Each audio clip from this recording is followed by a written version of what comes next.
ZANU PF pasine mandu Youth woye. Oye. Pamberi kutonga kwa Mnangagwa. Pamberi nekubatana. Pamberi nedzimba kuma youth. Pasi nevasingade. Pasi nema MDC ose. Aiwa makati. Pamusoro honorable minister mukoko wedu wanhasi. Mukoko wedu wanhasi chigaro chavo chidiki ndechekuti ndiwo member of parliament for Good North, ndiwozve deputy minister of housing and social amenities, asi vari members central committee, vari chef wangu ku youth league, ndiwo sachigaro wekubuda kwemashoko ku ZANU PF ku National Youth League, secretary for information and publicity in the youth league. Ndinoda kutenda mukuru wenyika president wedu waMnangagwa nekuti yeuka pavaigadza maministers vakatorawo amongst us, and vakatora munhu akangwara anofarira nenharo manje kuti kana pane mayouth anoita anomira asi munhu anozeza kana nyiri nyaya yemayouth zvinogona kumbonetsa apa nepapa, asi anogona kumira. Bvunzai vari kwaGutu kuti nharo dziri pana amai ava kana vati vari kumira nemi vanomira nemi. Very true. And her presence here is a symbol yekuti vari kumira nezvido zvemayouth. Ndisingapedze nguva, regai ndikusimudzei honorable minister musangana nechita chiri pano ichi vanzwe zvamavigira. Ndatenda. Chef.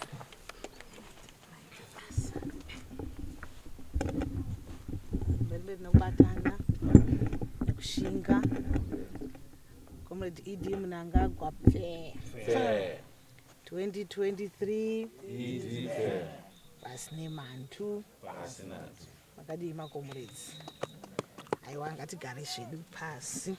Takambouya pano takabatana neveku local government tichida kuona kuti nzvimbo yacho iri kunzi kuMelfort ndeipi iripo yatakanzwa kuti ine mukana wekuti vechidiki nevakuru vese vanogona kuwana mukana wekuti vawane dzimba, vavake dzimba. Isu sevanhu veNational Housing munozviziva imi kuti National Housing and Social Amenities iministry itsva yakagadzirwa navaMnangagwa haisati yambova, tine mwedzi kuda mipfumbamwe, mandate yedu yakabuda mwedzi wapera uyu, saka tichiri kasvava chaiko, asi mandate yedu is very clear. Mandate yedu ndeyekuona kuti munhu wese ari muno munyika yeZimbabwe awana pekugara, kunyanya imi vechidiki, pasingadhuri,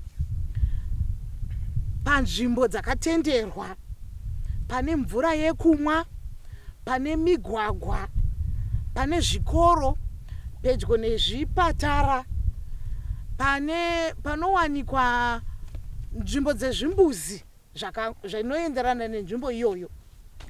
Sezvakaita pano paGoromonzi kunoku ingava nzvimbo yakaita senge kuti yavaperi urban, haingafanani neHarare handitika, asi munoziva kuti kufamba kuri kuita nyika yedu vanhu vazhinji havachatoshandi kuHarare zvataita kare zvazvo kuti waingoti ukapedza chikoro wotoenda kunotsvaka basa Harare. Iko zvinezvi vazhinji takungoti tikapedza chikoro toita mabasa edu tiri kupi, tiriko kunoku. Saka mataundi iwaya akaita sana Goromonzi anaya akakosha nekuti ano offloada nzvimbo dzakaita sana Harare kuti muHarare musaita overpopulation.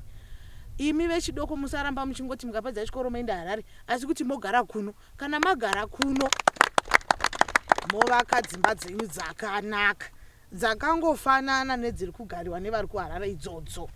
Dzimba dzenyu dzine magetsi, dzimba dzenyu dzamunogona kuisa yangu mawifi vechidoko ke zvine zvikama kufambirana nemawifi, dzamunogona kuisa mawifi dzinenge dzine zvimbudzi zvirikowo zvakangofanana nezvekudhorobha, ndo zvakagadzirwa Ministry of National Housing ino. Ndosaka muchiona tichiramba tichingoshingirira.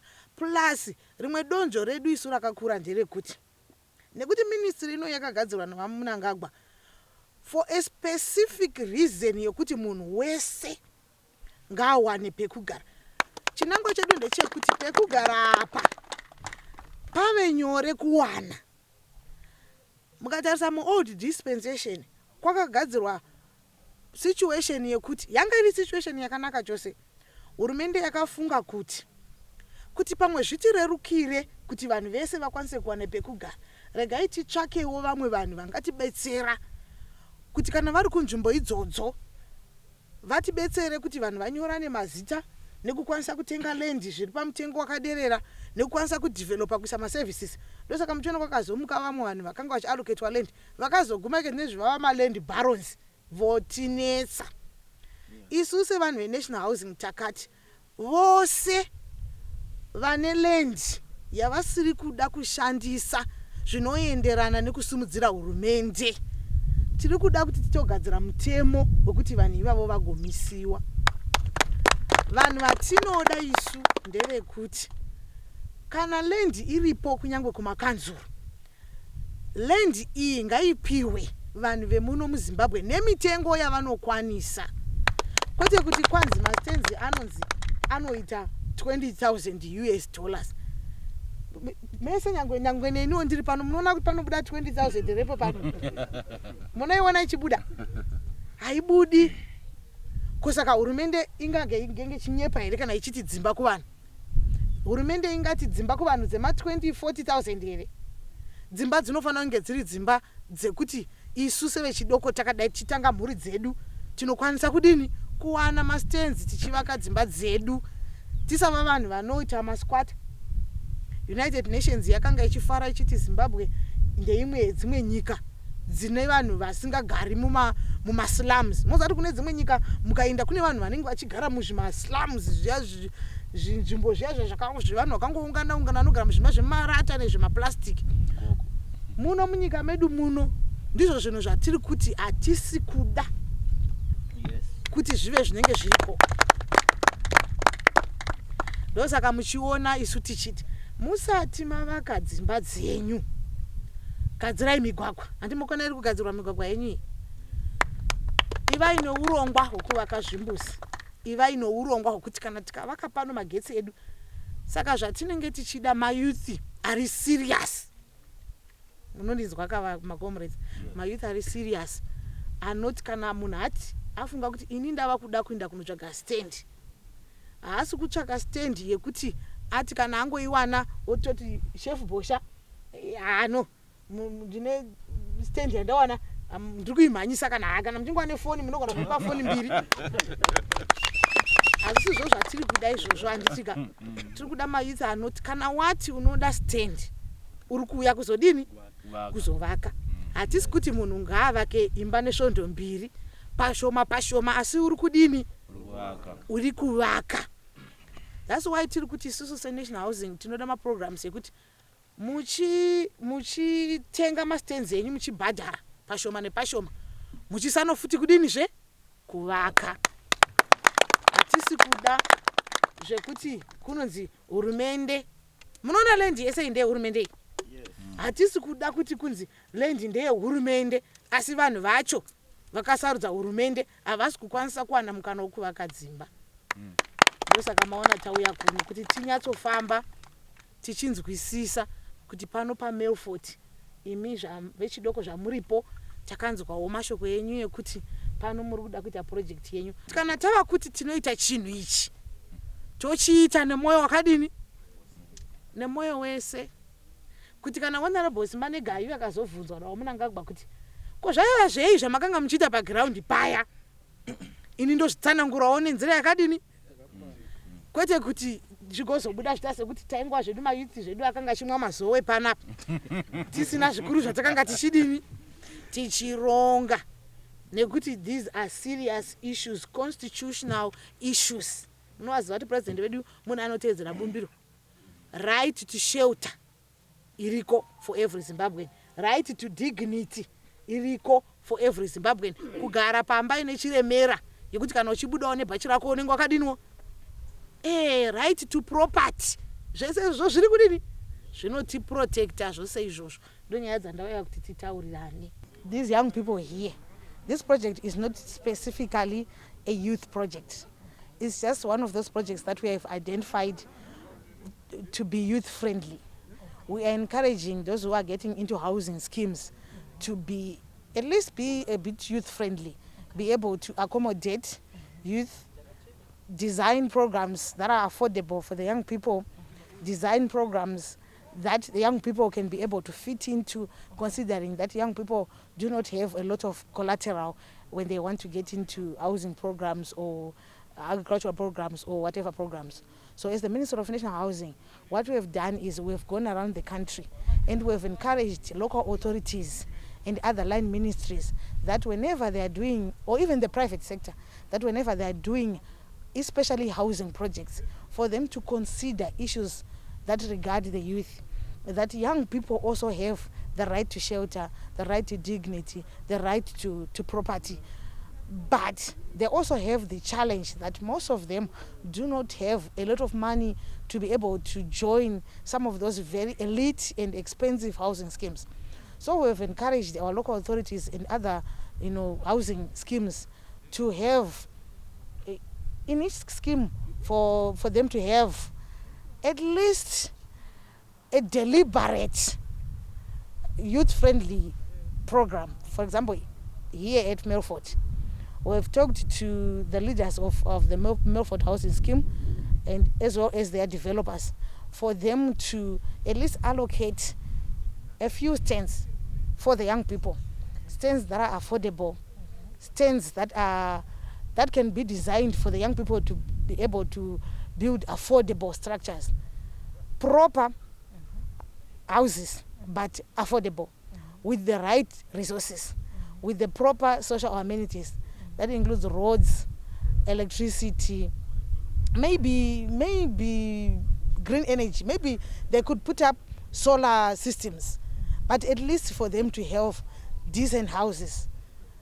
No, not really to have some of those small type of designs, but to have affordable, neat and proper types of housing that are appropriate for the young people. Zita ndetwa Bosha Tonderai. I'm the National Secretary for Indigenization and Economic Empowerment in the ZANU Youth League. Ndichibva kuno kuMash East, muno mugoromonzi. Tiri pano kusupporta program yema youth yedu, program ye housing, ye regularization, ye Melfort housing project. I project yandinoona kuti inofambirana nevision 2030 ya president, housing for all. I project yandinoona kuti is an empowerment tool. Housing on itself is empowerment. You cannot talk of empowerment when you're not housed. You have to be housed first. Then you talk of everything else. Maybe you can look for food on a shelter. You can look for work on a shelter. That's how you feel in part. ZANU PF ine donzo rekuva inokwanisa kuprovide housing for everyone. 2030, even 2023, tiri kumhanya nedonzo iro rehousing. Tatiri pano na minister, deputy minister housing and social amenities, vauya kuzotitsigira in regularization of this housing project. Isusu tafara nekuti we are having response from the authorities kuita kuti mayouth edu asange vanorohwa nehana, vanotya ufunga kuti government haisi kufamba navo. No, hurumende ndeye vanhu, hurumende ndeye ZANU PF. Pano paratidza kuti government nevanhu zvimwe chete neparty. Kuno kumashist, we are in support. I think the good thing about this project is tisu tega right now kumashist tine project yakaita sei yakwanisa kuprovide ma-stands and I mean housing.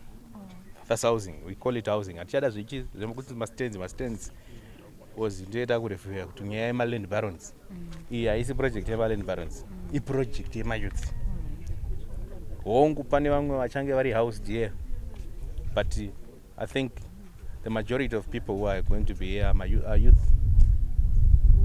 So we are very much happy. And we know that all over the country hakuna mamwe ma-project akaita sei. I see here, we have done it. This is a project that is going to make sure that in 2023, President anofamba kudzokera muoffice. Such projects dzinosimudzira vision 2020, I mean vision 2030 ya president, zvichisipawo morali kuma youth on the ground kuti 2023 kuvhota kunenge kwari nyore. Ari kutaura pano zita rangu ndinonzi Roger Sporte, kupati ndiri secretary weeducation kuMashonaland East Youth League. Ari kuruboshwe kwangu anonzi Regai Cheuka, kupati ndi secretary weeconomic affairs kuYouth League kuMashonaland East.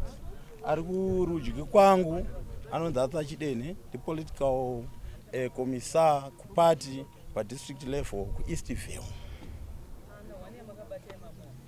Mamiriro atakaita pano atongoratidza kuti chinhu hachina undyire, nekuti ari kuruboshwe kwangu anobva nechekuruwa Eben.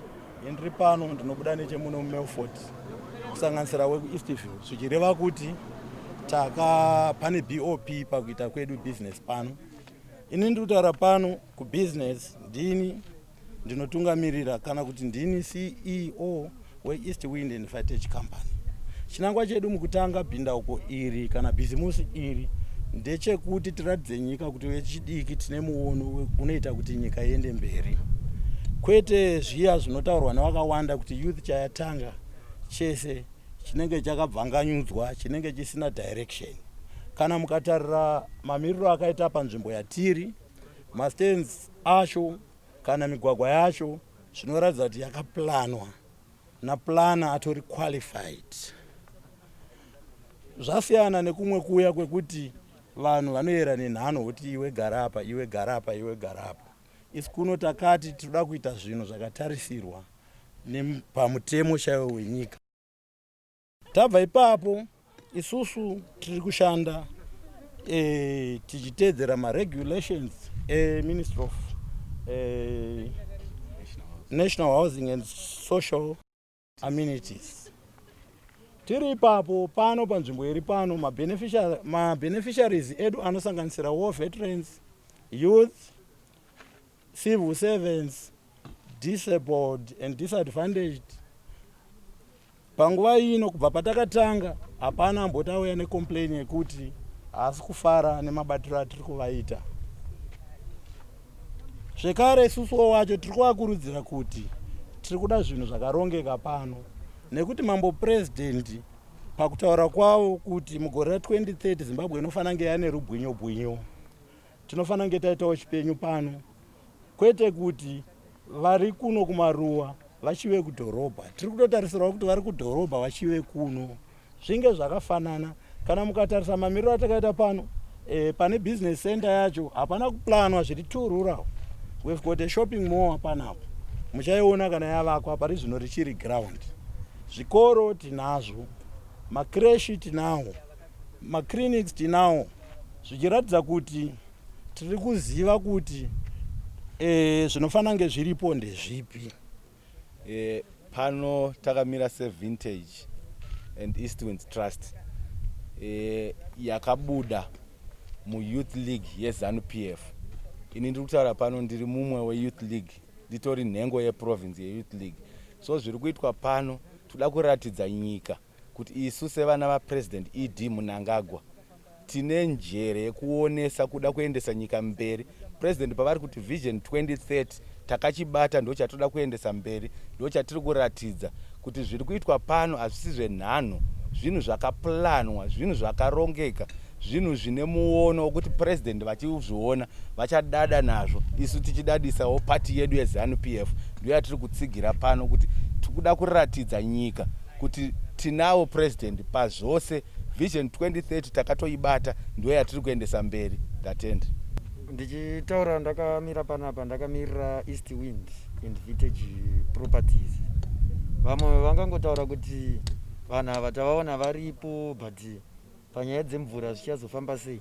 Tine urongwa hwekuti panzvimbo yamuri kuona iyi pachadhirilwa mabhoo achakwanisa kunge achisuplya mvura kuvagari vese vachange vachigara panapa. Tine urongwa hwekuti mabhoos aya auye nekukasika, nekuti muri kuona kuti development yatotanga, vanhu vatotanga kutovaka. Saka panguva diki diki iri kutera tinenge tatanga kudhirila mabhoos. Tichiri ipapo hatisi kuzombofa takakurudzira vanhu vanouya kuzouraya nyika kana kuti vanouya kuzouraya development. Muri kungoona kuti maroads ari kuitwa zvakanaka, dzimba dziri kuvakwa panapa, dzimba dziri kuvakwa dziri paplan. Hatina chinhu chatiri kumboita chengoti tinongomuka takafunga kuti ngatiite chakati tochitanga, asi tiri kutotanga tatsvaga vanhu vanoziva, vane ruzivo nechinhu chatira kuita time iyoyo kuti tigone kuburitsa development yakanaka patiri panapa.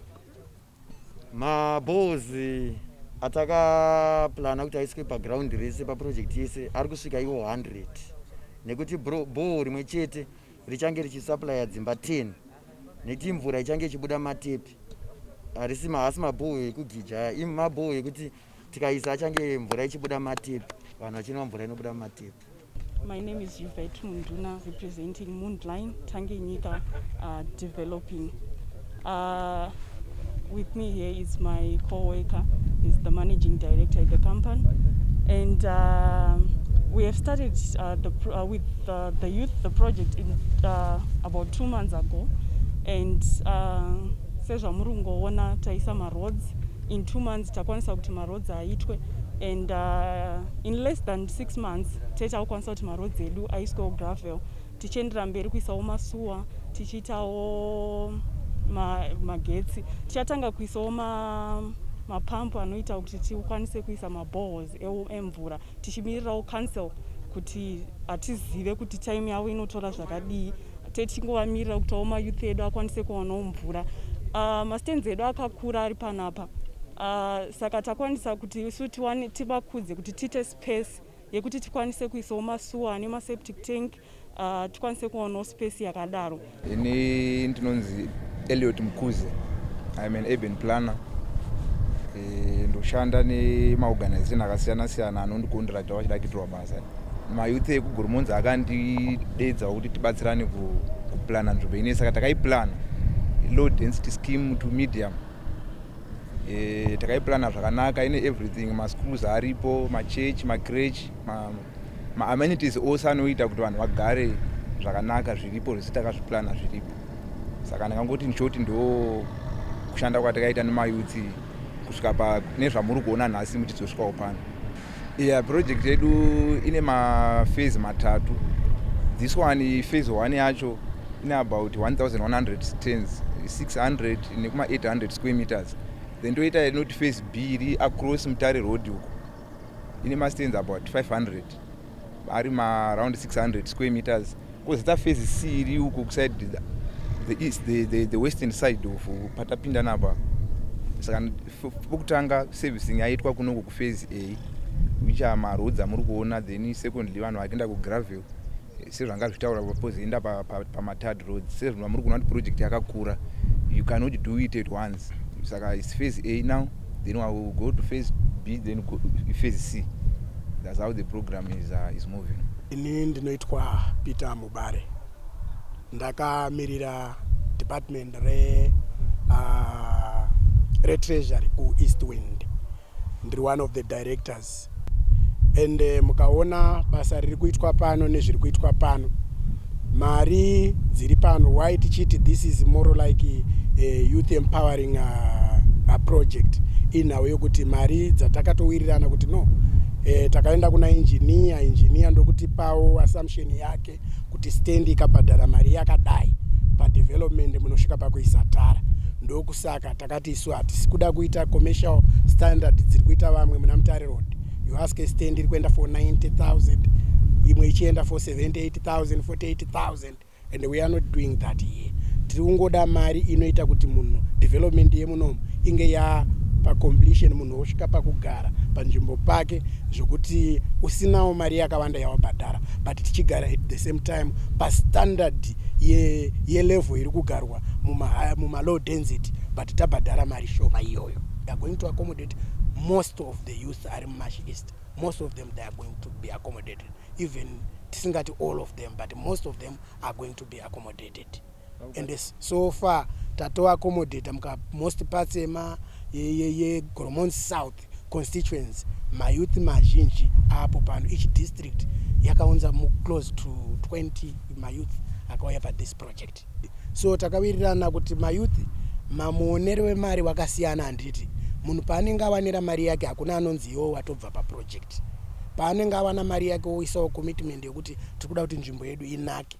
At last chatiri kufarira ndechekuti munhu arege kufunga kuenda kuHarare kana kuri kuda kunotenga kana kuri kuda kudi pane masupermarkets, pane mashops akadaro daro, pane mabeer halls, everything, zvikoro zviripo, pachechi inenge iripo. So you don't need to go to Harare kuda kuwana mamwe services. You find every service pano, zvese zvakaringana. So a decent accommodation. That's sometimes takaona kuti that's how we can vision ya president inoda vanhu wanoisimudza kukoko kupasi pasi. Unoda vanhu vanenge vachiona vision president vari kuona chi maonera a president iwayo wachibva waadopta zviri kudiwa na president obva waita saizvozvo. Ndo vision yatakaona kuti zviri kudiwa na president tikadai ndofunga pakupedzisira president wedu vanenge vataura mashoko asvika kuwana handiti maona manje. So that's all what we can say kuti zviri pa project ino zviri maringe nokuda hatigoni kupatsanura ZANU PF from the land. Youth wing mukatotarisa panguva yakaenda iwa vana president wedu kuchimurenga nduwa iwe mayouth yepresident yenguva iyoyo yavakaenda. Pavakaenda vabereki vaisara vari mudzimba vachibikira vachiita sei. We are supporting these projects as fathers. We are supporting my youth ari pano, tichiwasapota tichiwaita sei. Vanenge vasinawo tichiwapa idea no, ukachengeta huku kana kukupa project unogona kubhadhara stand yako kusvikira yaita sei, yaita zviri right. So we are here, that's another chimurenga chekuti vana vaite chi stands, because we can't separate ZANU PF from the land. Todzoka pacho pokuti imwe nguva munhu abhadhara mari ndokukundikana. Munoona this project yakasiyana nema-cooperatives akamboitika kwese kwaakaita. Handiti titori nawo panapa vasati vagona kubhadhara even single payment but nokuda kwokuti vauya chete paground kuti pano ground isusu tiri kuda zviri kuitwa pano, tiri kufarira kuuya kwake, is supporting physically. Ipo pano tinewo mamwe mabasa tiri kutokurudzira developer ari pano kuti tine mayouth anenge asina chokuita. Paachagadzira zvimakrofati zvimabridge iwawo vanodedzwawo kanyadhaka, vamwe vanogonawo kuvaka vanovaka kusvikira mari yavo yadi yabhadharika. Mukaona munhu anozosvika pakuti haana kukwanisa kunge azori pano, munhu asina kutozofarira zvepanapa, but nechikonzero chemari hapana. Ndinoitwa Nyasha Mucherengi, ndiri youth yemuno muGoromonzi. Pane chirongwa chakaparurwa nehurumende chekubatsira pa new dispensation kuti mayouth anofanira kuwana pekugara. Muchaona kuti pa first dispensation mayouth aiwanzokanganikwa kazhinji, but mutungamiri wedu waMnangagwa vachipinda nenew dispensation wakati hatisi kuda kusiya mayouth kure, ngatimapewo pekugara vazvivakire. Kukadanidzirwa kuno kuMelfort kwatiri kukaparurwa chirongwa chekupa mayouth mastands pachena. Ndikavawo one of the beneficiaries. Ramuri kuona kuseri kwangu nditori mushishi rekuvaka, ende hazvina kana kumbochajwa mari dzakawanda. Vanhu vakangotyira kure, vamwe vachinzwa vakati aiwa zvinozonetsa kuvaka, but padiki zvichifamba muri kutoona kuti imba yakutomira. Hapana mabasa anodiwa anoshamisira. Nditoriwo mumwe wevanhu vanotengesa murodhi, asi nekusevha tichitenga zvinhu zvishoma nezvishoma mbichana imba iri kutosumuka ichimira. Saka ndoda kutaurira mamwe mayouth edu kuti mutungamiri wenyika yedu pavari kuti vision 2030 chimwe chiripo ndechekuti munhu wese awane pari affordable pekugara, kuburikidza nechirongwa chakafanira necho chekuti papekugara saka ngatitambirei zvirongwa izvi tisapoti mutungamiri wedu wenyika zvinhu zvedu zvigotimira zvakanaka.